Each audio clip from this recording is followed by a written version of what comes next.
Let's bring in Craig Irwin from Roth Capital. He's got a neutral rating, a $150 price target on the stock. As we said, it's down at 11% on the week. It's down 3.5% today. It had been down 10% on just the day earlier in the session, so it's bounced like others. Craig, good to see you. Thanks so much for joining us. The institutional investors that you speak to, who maybe were reticent to buy Tesla at its peak valuations in recent weeks and months, do you think they're going to be drawn in now we're at $600?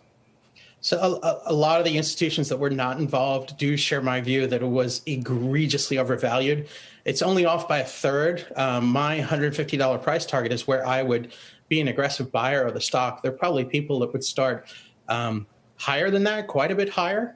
But there's no sane reason for the stock to have had the valuation it had, valued at more than the total value of both the North American and European automotive sectors. So, I don't see a lot of people stepping in, but we need to say that Tesla actually does have some levers that it is pulling this year. The entry into India, the upcoming mini car, these will have very large units, both of them. India will be just as good as China. The mini car will be more probably than the S, X, and 3 all put together. It's a very good concept for the European market, the Indian market, and I think the Asian markets as well. So, we're probably going to have to wait a while before a real buy signal in Tesla. This correction, I think, is really only partially over in the space right now.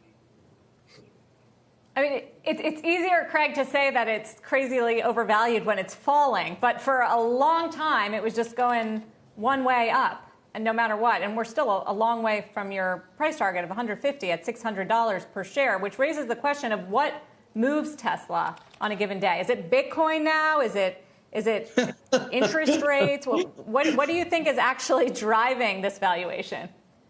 So there's a lot of enthusiasm for a variety of things. One of those is software, which I think is a spurious argument. You look at the software content in vehicles today, the nav systems in cars, who buys those now, right? You use your iPhone, you plug it in, and you have a superior system to what the automotive OEM is offering.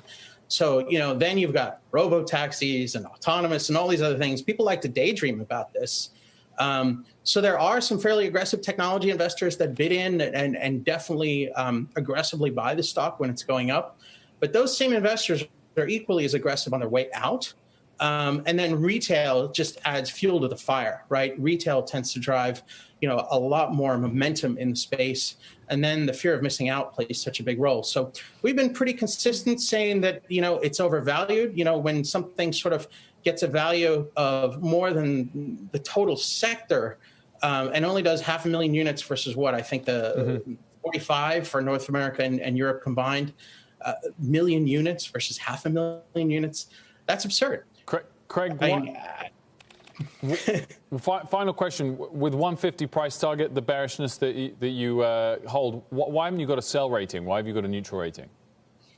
Because I'm a big believer that the India market is going to be fantastic. So I think Tesla has the opportunity to surprise the upside.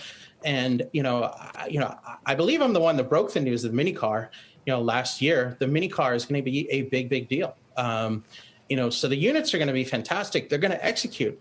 What's going on in the stock, I don't think is really a function of whether or not Elon Musk and his team is doing a good job. It's a great company, great cars, and they're executing well.